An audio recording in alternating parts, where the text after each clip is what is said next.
point. There are so many subsets connected with this issue of geoengineering. People are writing to us all the time with information about the connection to global warming and the connection to weather modification. Some people think there's a connection with Morgellons disease. Others think it's kind of a means of transmitting electromagnetic impulses from the HARP antenna system up in Alaska and Siberia. Boy, it gets your head spinning, and each area I think is worthy of investigation, but we have so little time. I think it's wise for us to stay focused on just the aerospraying and the toxic effect of these chemicals and the destruction of the planet and the damage to human health. What more do you need than that to convince people that we have to put a stop to it? So to stay focused, I think, is our mission on this one. I think there are 4 different options for thinking about deployment of geoengineering. The first one would be we just ban it. I would argue that one does not want to get too firm a restriction in place on small-scale studies early on because it'll tie the science hands. I think what the science community ought to be trying to do is say, if you do small-scale stuff inside this space, and it's a scientific question what that space ought to be, there shouldn't be a lot of oversight and restriction. Governance is not simply an issue of deployment, but governance before deployment in terms particularly of large-scale scientific fieldwork.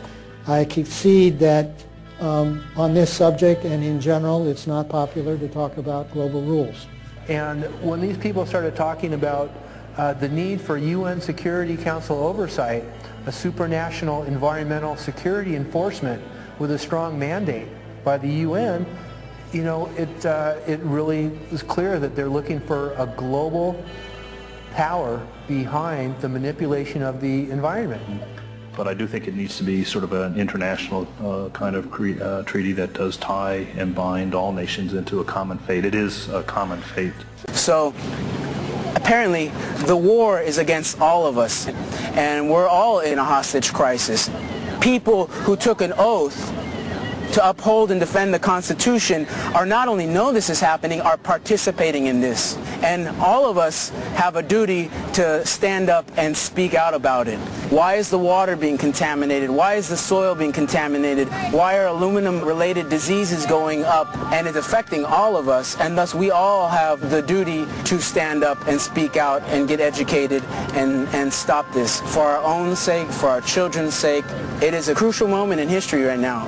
As human beings, we need to decide whether to live on our knees while being sprayed and poisoned every day, while being under a continual threat, or whether we are going to stand up and live as free human beings and seek truth, justice, peace, and freedom for all of God's children.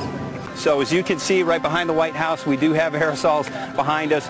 The spraying has continued. What is the solution? Is the solution here in Washington, D.C.?